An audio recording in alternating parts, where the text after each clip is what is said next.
আসসালামু আলাইকুম ওয়া রাহমাতুল্লাহি ওয়া বারাকাতুহু।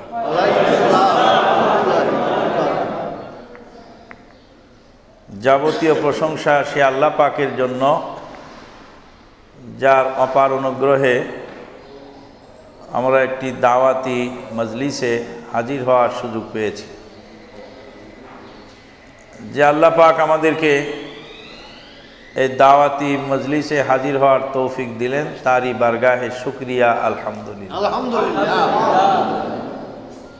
দরুদ ও সালাম বর্ষিত হোক নবী মুহাম্মদুর রাসূলুল্লাহ সাল্লাল্লাহু আলাইহি ওয়াসাল্লামের প্রতি।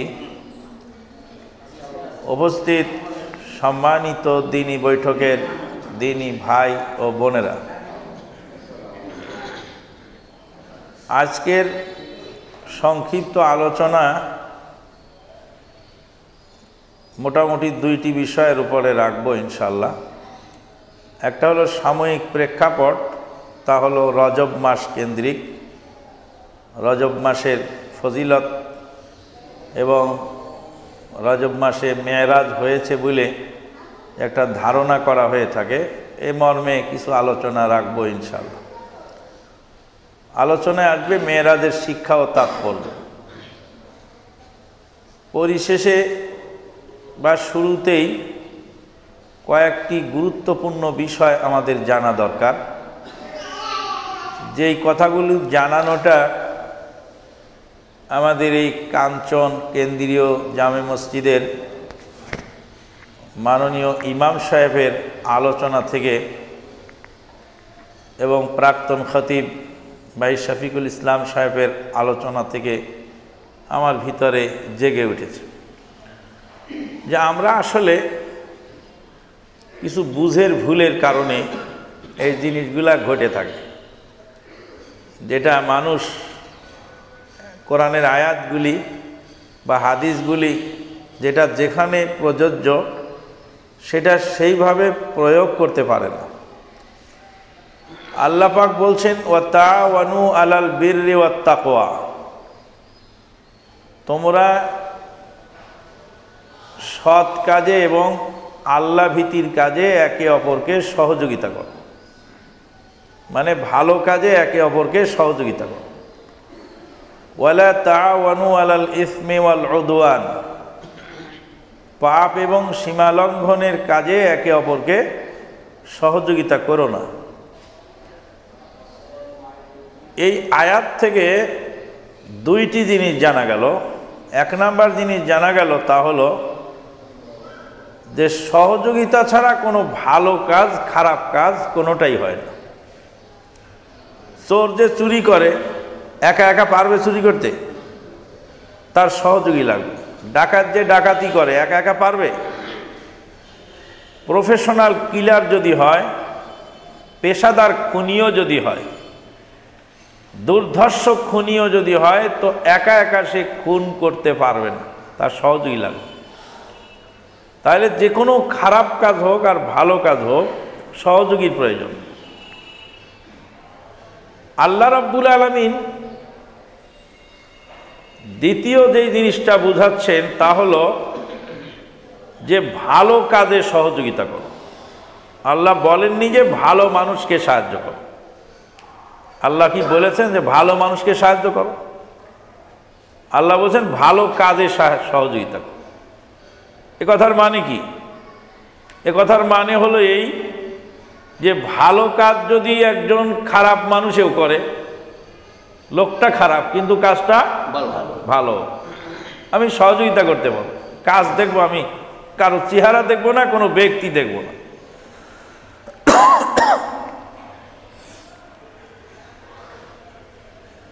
খারাপ মানুষও যদি ভালো কাজ করে আমি সহযোগিতা করব, আর ভালো মানুষও যদি খারাপ কাজ করে আমি সহযোগিতা করতে পারবো না। ঝঞ্ঝা বিক্ষুব্ধ পৃথিবীতে আজকের এই বিচ্ছিন্ন সমাজে, যেখানে রাজনৈতিক দলাদলি, সামাজিক দলাদলি, সাংগঠনিক দলাদলি, বিভিন্ন ধরনের গোত্রের দলাদলিতে যখন দেশ পূর্ণ হয়ে গেল, এখন এই দলাদলি সংঘাতপূর্ণ এই সমাজে এই আয়াতটা হলো একটা রক্ষা কবচ, ধম্বন্তরী মহা ঔষধ। ভালো কাজের সহযোগিতা করো, ভালো কাজ যেই করুক না কেন, একে অপরকে যদি আমরা সহযোগিতা করি তাহলে আমাদের সমস্যা থাকবে না ইনশাআল্লাহ। কে করেছে, কে আয়োজক, কে উদ্যোক্তা, এটা আমার দেখার দায়িত্ব না। ভালো কাজ কিনা এটা আমাদেরকে দেখতে হবে। 1981 সাল বা 82 সাল, মনে নেই আমার পুরাপুরি, 1981 সাল বা 82 সাল, পাবনাতে এক খাজার জন্ম হলো, খাজা আব্দুস সাত্তার। আমি তখন পাবনা বাজার মসজিদের ইমাম এবং পাবনা মাদ্রাসা দারুল হাদিসের ক্লাস 5-এর ছাত্র। পাবনার বাজার মসজিদে ইমামতি করি, তখন আমি ক্লাস 5-এর ছাত্র। আমাকে এসে একদিন এক ভদ্রলোক বললেন যে আমাদের এলাকায় খাজা এসেছে, খাজা পা বের করে দেয় আর লোকেরা বুড়ো আঙ্গুল মুখের মধ্যে নিয়ে চুষতে থাকে। সেই খাজার বিরুদ্ধে সেই দিনে পাবনাতে এক সমাবেশ ডাকা হলো। সেই সমাবেশের আয়োজন যারা করলেন, যেই সংঘ, সেই সংঘের নাম ছিল অগ্নিবীণা সংঘ। অগ্নিবীণা সংঘের যুবকেরা এই খাজার বিরুদ্ধে এক সমাবেশের আয়োজন করল, অগ্নিবীণা সংঘ। সেই সমাবেশে মাওলানা আবু তাহের বর্ধমানী সাহেব উপস্থিত ছিলেন। আহলে হাদিস আন্দোলনের মহতারাম আমিরে জামাত professor doctor Asadullah Ghalib sir তখন ডক্টরেট করেননি, তিনি উপস্থিত ছিলেন। আর আমরা ছিলাম তখন আয়োজকদের মধ্যে এবং ছোটোখাটো কিছু আলোচক। তো যাই হোক, তখন এক শ্রেণীর মুরব্বী লোকেরা বলল, আগুনের বাঁশি, অগ্নিবীণা, সব যুবকেরা এরা কি বোঝে, কি করে, যাও এসব যুবকদের এই কাজে সহযোগিতা করা যাবে। অগ্নিবীণা সংঘ নামটাই তো শিরকি নাম। সেই দিনে আহলে হাদিস আন্দোলনের মহতারাম আমিরে জামাত professor doctor Asadullah Ghalib sir তার ভাষণে বলছিলেন যে ইসলামিক ফাউন্ডেশনের বইয়ের মধ্যে যদি শিরকি কথা থাকে আর অগ্নিবীণা সংঘের যুবকেরা যদি শিরকের বিরুদ্ধে কথা বলে, তাহলে কোনটা গ্রহণীয়? ইসলামিক ফাউন্ডেশনের বই শিরোনাম ছিল এটা। এই শিরোনামে তখন সাপ্তাহিক আরাফাতে নিয়মিত মহতারাম আমিরে জামাতের লেখা প্রকাশ হচ্ছিল। শিরোনামই ছিল ইসলামিক ফাউন্ডেশনের বই। ইসলামিক ফাউন্ডেশন নাম দিয়ে সেখানে হানাফি ফাউন্ডেশন প্রতিষ্ঠা করা হলো। শুধু হানাফি ফাউন্ডেশন প্রতিষ্ঠা করলেই হতো না, কয়েস ক্ষান্ত হয়নি, তারা বেদাতি এবং শিরকি ফাউন্ডেশন, আমার আপনার ট্যাক্সের টাকা দিয়ে তারা সেখানে বই ছাপায় বিতরণ করছে। সেখানে ইসলামিক ফাউন্ডেশনের একটি বই, বইটির নাম হলো নবী আউলিয়াদের কিস্সা শোনো। নবী আউলিয়াদের কিস্সা শোনো, এই বইয়ের মধ্যে এক জায়গায় লিখলো যে এগিয়ে এলো কাবা ঘর।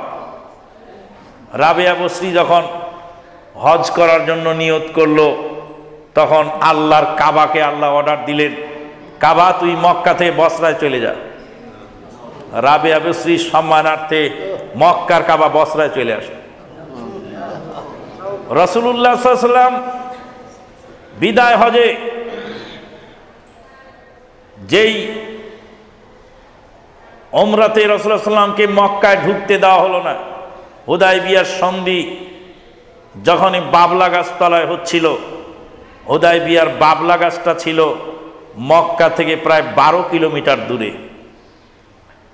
মক্কা থেকে 12 কিলোমিটার দূরে সাইয়্যিদুল মুরসালিন নবী মুহাম্মদুর রাসূলুল্লাহ সাল্লাল্লাহু আলাইহি ওয়াসাল্লাম হুদায়বিয়ার সন্ধি সুহাইল বিন আমরের সঙ্গে চুক্তি করে ফিরে যাচ্ছেন মদিনায়। আর ছাগল বকরি যা কুরবানি নিয়ে এসেছিলেন সব কুরবানি হুদায়বিয়ার বাবলা গাছ তলায় জবাই করে দিয়ে চলে গেলেন ফিরে। মক্কা এবছর ঢুকা যাবে না, হুদায়বিয়ার চুক্তি হয়ে গেল, আগামী বছর মক্কায় আসবেন আপনারা। বিভিন্ন শর্ত সারায় হুদাইবিয়ার সন্ধি সম্পর্কে আপনাদের জানা আছে। রাসূল সাল্লামের জন্য 12 কিলোমিটার দূর কাবা ঘর এগিয়ে এলো না, বাসরায় চলে গেল কাবা ঘর। আচ্ছা, কাবা ঘর তো বাসরায় চলে গেল, দিন রাত 24 ঘন্টা তো আল্লাহর কাবা তোয়াফ করার জন্য লক্ষ লক্ষ হাজি সাহেবান ওমরা কারিগণ আসছেন।